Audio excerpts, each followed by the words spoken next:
My name's Corey Fry. I'm the exhibitions manager here at the Delaplane. Thank you all for coming out on a dreary day. You are sitting right now in the NOMA Gallery's exhibition, and man, I'm just so pleased. I'm so pleased with the exhibition, but it's just a really great opportunity to work with some of the artists that we don't normally get to work with and other artist groups that are doing incredible stuff. And I understand you all have some exhibitions opening today over at NOMA as well, so take some time, go check those out. There's several other exhibitions here at the Delaplane. Our Contemporary Innovations exhibition, which happens once a year, and it's work by a Texas artist named McKay Otto. Off of that gallery, there's an exhibition by Luce Merlin, which is pastel and paintings and some dance paintings, which are really interesting. There's a video of some of the work in progress over there. If you go on the second floor, there's photography by June Jarkey, and Max Winkler, who's a printmaker, has some work upstairs as well. All really great shows worth checking out. It's just been a real pleasure to work with the NOMA Gallery. Really great work. I'm going to turn things over to Gary Chappelle, and he's going to introduce the other artists that will be speaking today. So 4 of our members at NOMA had volunteered to speak today. Steve Dobbin is going to be the first. Steve has his MFA from USC, is that right? Thank you. He's been a special education teacher in Frederick County Public Schools for many years. Steve often cites repetition as the mother of all learning and uses that in his pieces, along with social commentary, recycling, and work itself as a concept of recurring themes in his art. He has exhibited in group and solo shows in Chicago, New York, London, LA, Washington, D.C., and Brooklyn, to mention a few. The important thing is that Stephen also has a concurrent exhibition at the NOMA Gallery on Market Street, Between Ideas and Reality. I did initially go to college to play basketball. That was in 1974. I had a good freshman year. The beginning of my sophomore year, I broke my foot. I had a stress fracture while trying to get in shape for the season, and that knocked me out until around Christmas, and I came back and I did it again. Another stress fracture. So now all of a sudden, I had time on my hand. I never had time on my hands because it was consumed with sports and basketball, and it was required that you take an art class at the school I was at. So I looked around and I didn't want to take, art history or any of those things, and I didn't want to take music appreciation, which was one of the things that was offered. So I went and I took a sculpture class. The teacher's name was Eb Haycock. And it was sort of like an intro to sculpture where you did a little welding, a little casting, a little carving, and a little assemblage. And I thought, God, this is amazing. I love this.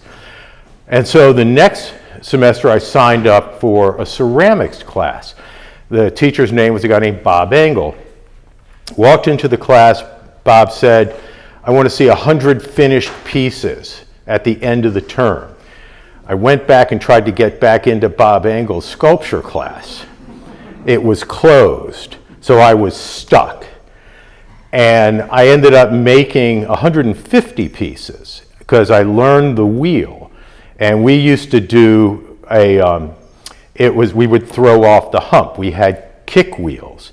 And he taught us how to throw off the hump, and where, you had a mound of clay, Gary of course knows all this. We had a mound of clay, and you would throw pot after pot, and you would take it off the wheel, you would set it on your wear board next to your wheel, and Bob would come down the line, and he would cut every single one of them in half. And I was saying, how am I going to make 100 pieces if you keep cutting them in half?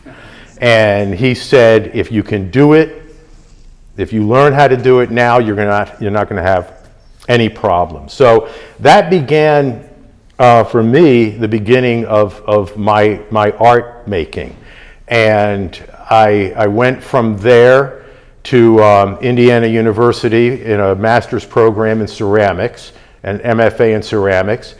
I went in, I wanted to be a potter. I had been doing pottery prior to going there. production primarily. I got to Indiana University. There was nobody in the ceramics program making pots. So I thought, well, then obviously this is not the way to go. Everybody was making sculpture. I started making sculpture. I had a full ride to Indiana University, fee remission, an assistantship. After my first year, they took it away because I obviously didn't know what I was doing. They were right. I stayed.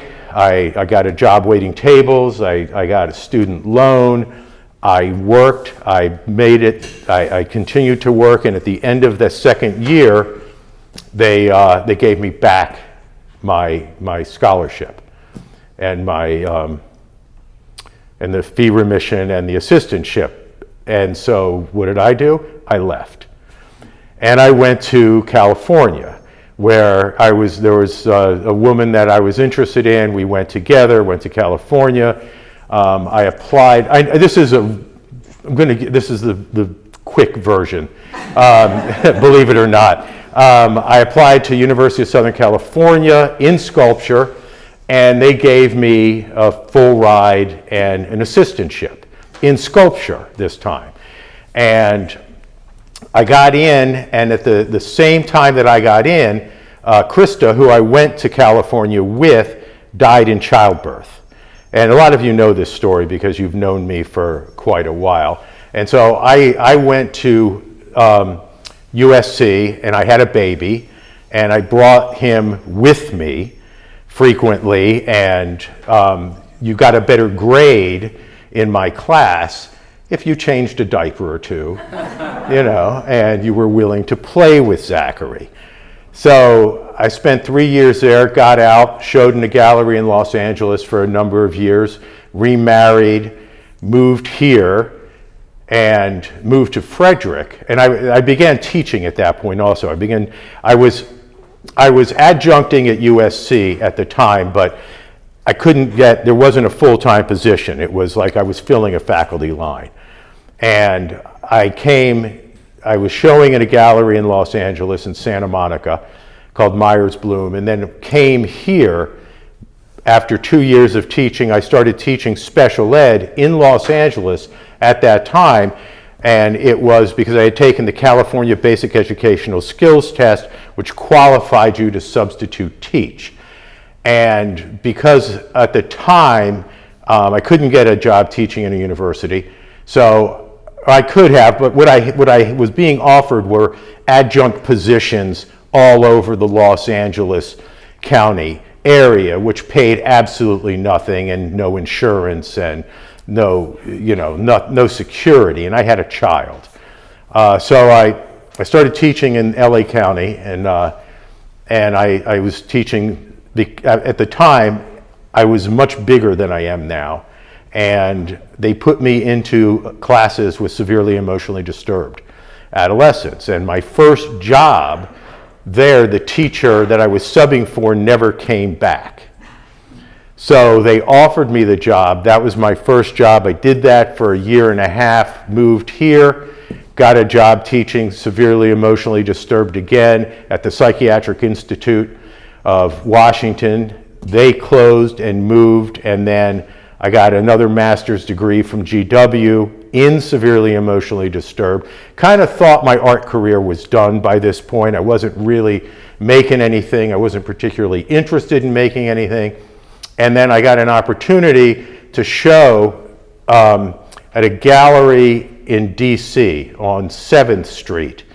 And that got me going again. So I started working, and I started making pieces, and then I was wandering around the streets of Frederick. I came across TAG, the artist gallery at the time. I walked in, I thought, this looks like I could be part of this. Maybe I'll start making work again. And I applied, and they accepted me, and I started working. And then, raise your hand if it's starting to get long. So thank you. I knew I could count on you. Yeah. So I started showing at the artist gallery, And then a gallery in New York picked me up that Andrea was part of at one point, and I showed with them for 20 years and kept making art. And I was teaching in PG County at the time, again, emotionally disturbed. I moved to Frederick 17 years ago, moved teaching to Frederick County 17 years ago, where I teach a program called Learning for Life. And in a long, circuitous way, it brings us to this. So one of the things that I do with my kids is we have a business. So we do jobs out in the community. We do landscaping, we do cleaning, and we do moving things for people. Whatever it is, we'll do it. And one of the jobs that we had, we got asked, I don't know if we got asked or you might remember this, Tim, were we asked to paint the stairwells, or did I say, we'll paint the stairwells? One of the way, was something. So I bring my kids over, and this was a while ago. And there used to be a photograph on the wall that I bring up occasionally. I don't know what happened to it. And so I brought my kids over, and the idea is to teach work skills. You know, so how is it that you do a job? What's the skill set that you need to do a job successfully? And we started painting the stairwells, which I encourage everybody to go take a look at. So we started with, we did complementary colors. Each stairwell, each landing was a complement, and we did it all the way up to the top. So the kids learned how to work on ladders, how to work diligently, how to work carefully. We only spilled 1 can of paint down the stairs. How to when you finish with a job, when you finish with your assigned task, you ask, what can I do next? And what happened was, so we were piling up all these cans of paint, all these empty cans of paint. And we put them outside by the dumpster, and it had rained, and it stayed, and they were out there for a while. And I started looking at the inside of the paint cans and the colors that we were using, and the rust had formed on the rim of the can. And I started to think about collecting the cans. And I did, and I ended up collecting thousands of cans and building paint can constructions. Well, I had all these lids from the paint cans, and I thought, I'm going to sew them together, and I'm going to make tapestries out of the paint can lids. And that's where this piece came from.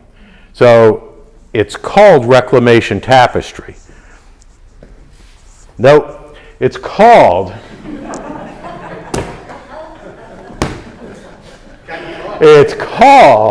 Reclamation Variation. I often change the names of pieces along the way because I don't remember what the title was, and I thought that obviously Reclamation Variation sounded like a good idea. And and it's incredibly light, and Gary apparently hung it by himself. No? Virginia and I. Ah, very good. Yeah, but it's very light. So a lot of my work has been influenced by the students that I work with, the jobs that we have, the capabilities that they demonstrate. That sculptural piece right there next to Virginia is part of a series called Working Man Collective, and that's also based on the types of jobs my students will end up having in the future. Oftentimes it'll be labor. And so it's so, as Gary was saying, a lot of my work is based on the idea of work and the idea of the types of work that my kids will be able to get. And it keeps going. That's it. Does anybody have any questions? Okay. Thank you. Under 10 minutes. Good job.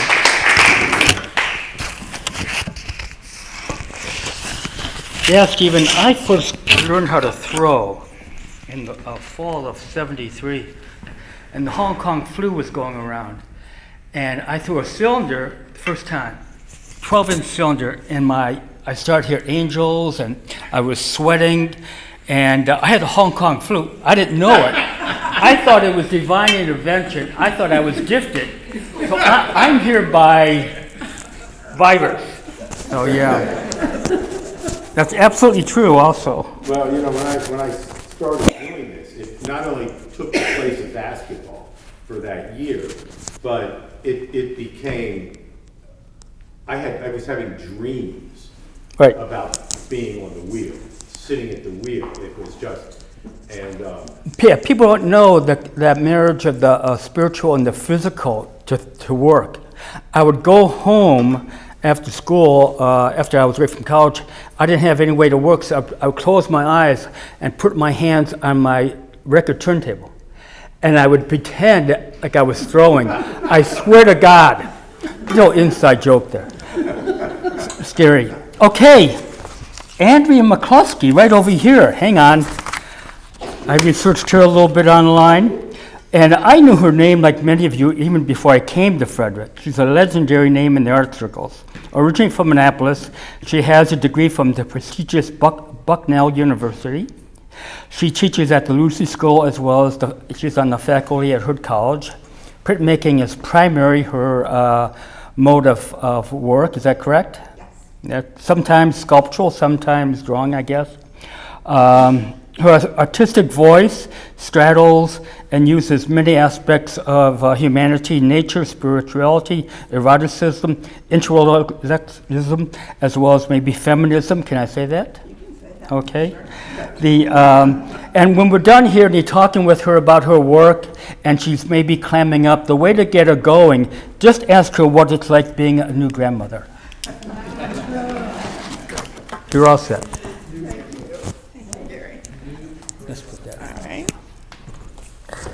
Well, hard to follow up Stephen, but I'll tell you very briefly my path.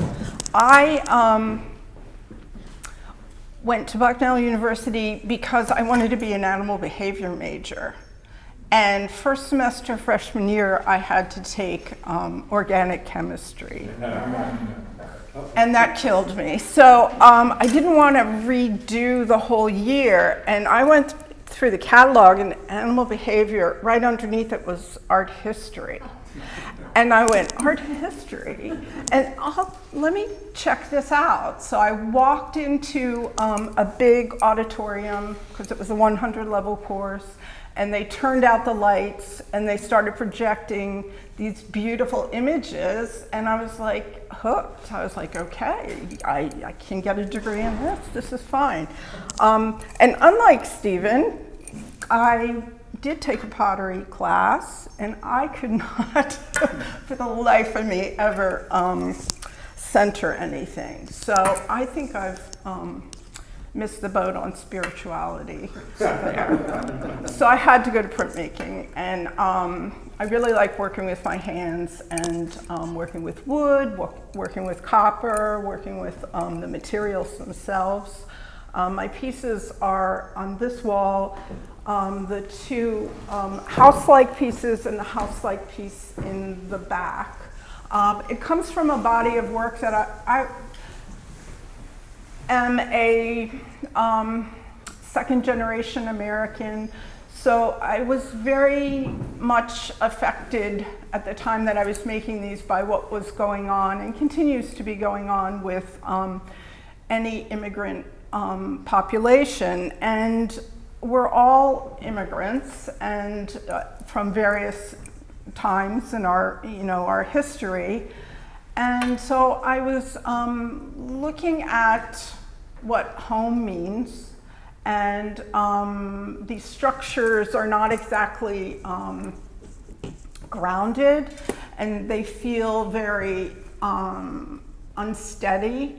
And I felt at that time when I was making them how much it was reflected, especially with children and what they go through. As a teacher, I teach, I'm no longer teaching at Lucy School, but Lucy School is an arts-based ecological private school out in Middletown that has a fabulous program, but the children there really influenced me because I was in direct contact with really small children and just recognizing just the day-to-day little traumas that children have and thinking about children in cages really unsettled me and unsettled a lot of people, I'm sure. So the motifs I was using in these pieces are I looked for books that were in different languages, and I cut out these butterflies because I was also thinking about how butterflies travel across countries and across lines that are directed or are they're fake. There's no lines there that stops our migration. And we used to migrate if we were from North America or South America, we would have traveled north and south. And so I used the motif of the butterfly to be a stand-in for the children that were going south to north. And the languages were all different languages. There was a series of them. And I originally showed them at NOMA Gallery. And I would say that, to follow up what Gary was saying, is that my work is usually grounded in some social phenomenon that's going on, and I am trying to present it in a way that is approachable. So while it is a hard subject, I wanted to find some poetry or some visual elements that would invite you to have a closer look and maybe, question or try to understand deeper what the meaning of the pieces were. So does anybody have any questions? Or great. Well, thank you very much. Thank you, everybody, for coming. We have Linda Van Hart, who's also known as the Tool Queen. I didn't know that. That's because you grew up with your grandparents and a lot, and you were in the studio and tools were all around, right? Mm-hmm. That's pretty cool. Linda was one of the few original NOMA members here. She also developed the visual arts program at the Common Ground on the Hill, founding member of the Carroll County Arts Council, founding partner of the Off-Track Arts in Westminster, and capitalized here, teaches metalsmithing at McDaniel College. She's also often cited her experience modern dance, along with Virginia, as a turning point of bodies in kinetic space and the rhythmic orchestration of metal forms as inspirational for her metal work. How was that? Good. Okay, good. Yes, I am the Tool Queen. I have been a Tool Queen since I was 3, when my grandfather allowed me to hammer my first nail. I'm into recycling because we live right next door to my grandparents. And my grandfather decided he would be a carpenter in his retirement. We had a furniture store across the street, and all of the packing material from the large pieces of furniture were sheathed in like 1x2s and really nice pieces of wood, and he would turn them into park benches for Brandenburg, our family church, and bookshelves for the Sunday school rooms, and everybody in the family that had a porch got a porch swing out of recycled materials. So I grew up with the idea of recycling. And since I was 3, I've also played piano. I don't anymore. I don't have time, I'm hammering. But I have a very broad hand span because as a little teeny girl, I had to go up steps to get on the stool to play the piano. and I stretched and stretched until I could reach a full octave. The whole idea of working with both hands harmoniously towards a goal is absolute elemental in all of my work. The coordination between the design that forms. I often wake up with it and go out into my studio and it's not fully formed. And I begin, and it's like an orchestra of tools and materials, often previously disparate things that just, oh, I can put that right there, yes, that's it. And the discovery that happens along the way as you take pleasure in maintaining the quality of your tools and using your tools to create something that no one's ever seen before. My family encouraged me mostly as a musician, but once I started drawing, they're like, hey, this girl's got some talent. So through high school and into college, I was known for realistic watercolor portraits, drawn portraits, mostly two-dimensional work. I think the sculpture gene takes a little longer to mature. Maybe it was being the center forward on the girls' basketball team, and at 60 inches tall, you know I was a really good shot. I couldn't block the rebound, you know, I wasn't much in rebounds, but anyway, between that and modern dance, I always wanted to dance when I was a little kid. And my family was too poor to afford that, but my cousin did, so I learned from her. And later, in my 52-year career of teaching, I had a modern dance company. And I think when you're a very physical person as a sculptor, and being an athlete and a dancer, I think all of that brings sculpture into your life. It's more like it discovers you. It's more like all of a sudden you find out, hey, I can do this. So with the recycled stuff, you see roofing material in the coordination of the transparent and the opaque, what you can see through and what blocks your view, and how that stimulates your eye and your mind as you're thinking about, I can see through this, I can understand this, and then there are things that kind of block your view. What's blocking your view in that particular sculpture is the studio of two sets of former students who both became metalsmiths.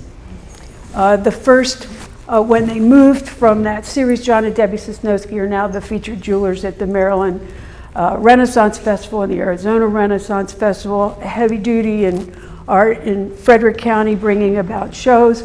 And that was their studio roof. When my first apprentice and former student, Dawn Arterburn, who taught here at the Delaplane before her very untimely demise, moved onto that property, that was her first studio. And they burned it down to make room for the studio that her father then built for her. So that recycled material has a great deal of meaning for me. The relationship of the piece hanging over everyone's head over here, this beautiful piece of copper. I have some friends who have a roofing company, and they ordered too much copper, and they knew that I used a lot of copper, and they gifted me with this big piece of copper. What a gift it was. I had just been to Greece, and one of the most moving places was the temple of the Oracle at Delphi. And so this piece evolved with not recycled copper, because it was meant to be made into a roof, and it was gifted to me, and steel that was just laying around somebody's place, and I put them together. I'm basically a botanical portrait artist, so this is based on 2 milkweed pods that inverted. This whole series began when I was on sabbatical in Taos, New Mexico. And again, I hit up a roofing company out there and got some metal. So I was working in a scale from a 1/2 inch to about 8 feet. The decade before that, I met the sculptor Albert Paley at a panel discussion at MICA. And we kind of became idea buddies, because he was known from the American Crafts Council as a sculptor of body adornment, rather large body adornment for human beings. And he was transitioning to architectural adornment and huge, big sculpture. If you don't know his work, look him up, he's awesome. And so we had this discussion back and forth in person and then through the mail and then on the phone about this transition between scale and how it affects people. So I'm very aware of the statement that things make, that you choose to put on your body and that you choose to put on your walls and that you choose to put in your yard, and what that says about you as a person. So I become pretty close to my collectors. Any questions? Thank you.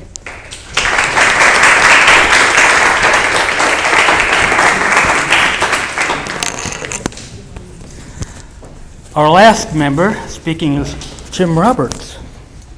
Jim has an MFA from Towson University, concentration in ceramics. I just made that up. Concentration in sculpture. I know. Retired art teacher in the Carroll County Public Schools, working primarily in mixed media constructions.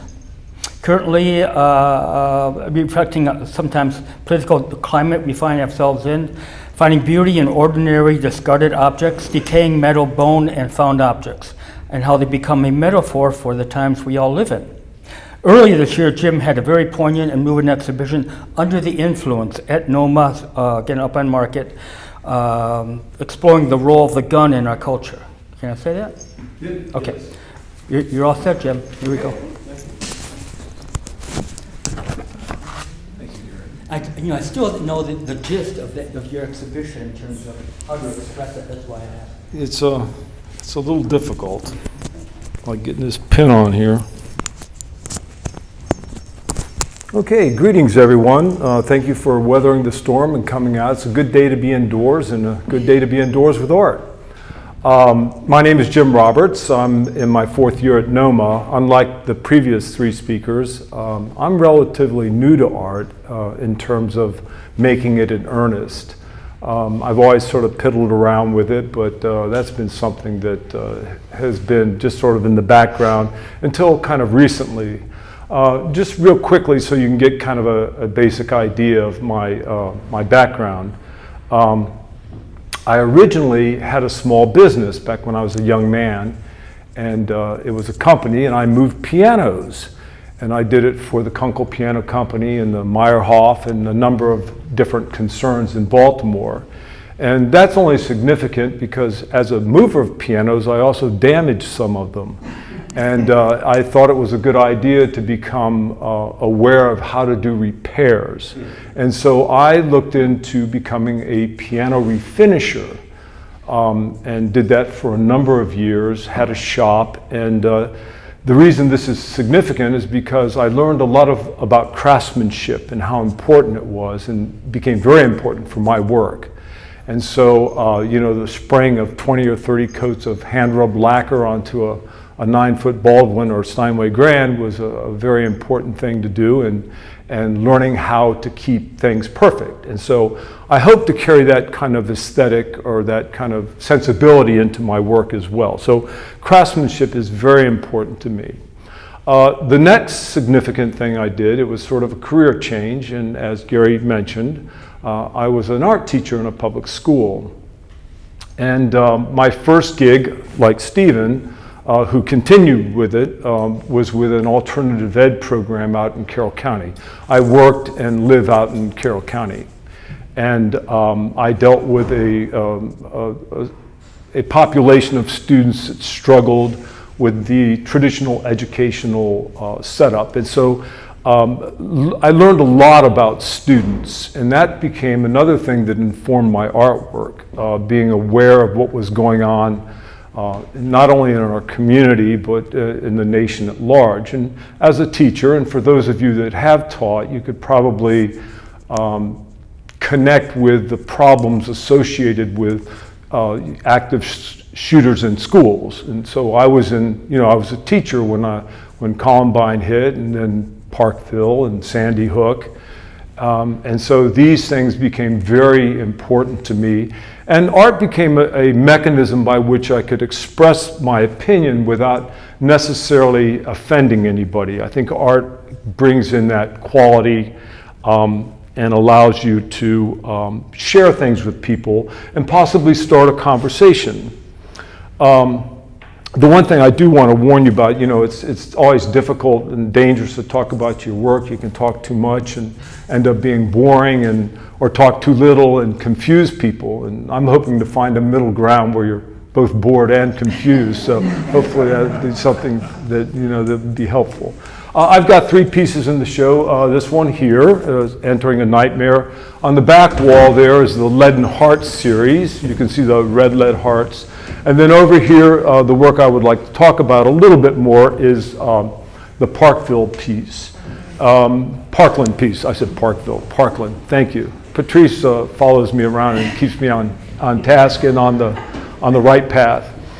So Parkland was a not so much a difficult event for us to get through, but it certainly was one of many events that start to pile up. And I lost track of the number of faculty meetings we had or in-services that discussed things like active shooters in the building. And this is all very troubling, not only for the staff in the building, but also for the students. And so I decided, not so much as a way of getting through this, but a cathartic experience, but one where I thought this would be a good time to document things like shooting in buildings. I mean, in schools. I mean, how do you put that out there without being offensive or even troubling to people? So I took the options of gathering up these objects and then translating them into potential events within an active shooter event, and also looking at the possibility, of backgrounds for people. So, you know, what causes people to do these things? So this is not just a work about Parkland as much as it is about the whole societal issues that lead up to things like Parkland as well. The Parkland series was also the first time I incorporated letterpress type, lead type. I liked it not only for its color, but also for its sculptural qualities. And certainly there's a telling with it. I could make a word up that would help me, help the viewer see the piece and maybe interpret it in a way that was sort of along the lines of what I was thinking about. But anyway, it was, if you look at the piece, you get a sense, you can read it. I will say that the bullets are eyes. So, you know, the bullets themselves actually become letters in a sense. And, well, I think that, well, I'll give you some of the other components. I like to use a lot of beeswax. I see it as a skin. It's got some of the same qualities of human skin, and I use it sort of as a unifying force within my work. So the 2 pieces, all 3 pieces have wax on them, either encaustic or beeswax. And so I find that to be a very remarkable material to use. And one that also is, I think has a calming effect too, because of its qualities, and it's just sort of there without, you know, beating you over the head with anything. But anyway, that's my shtick. Anybody have any questions or anything? Curious? No? Okay. Thank you.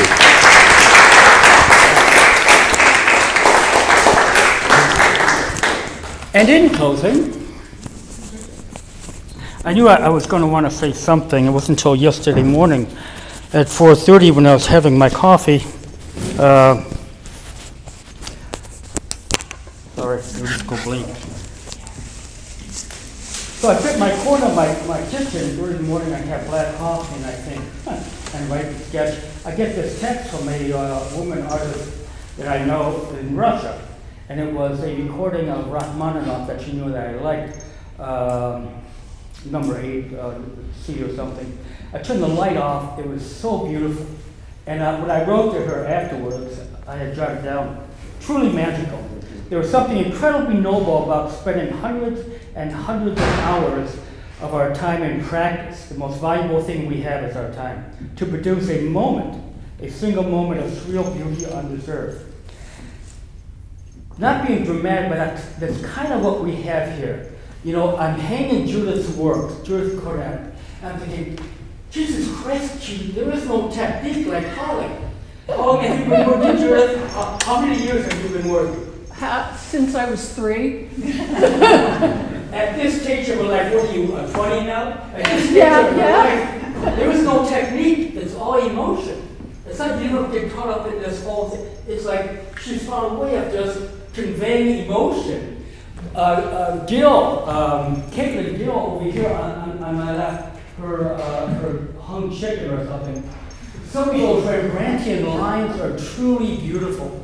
Just because we're in an art center up on South Carroll and Frederick, Maryland, there is some beautiful stuff there. And take your time and take a look. Thank you.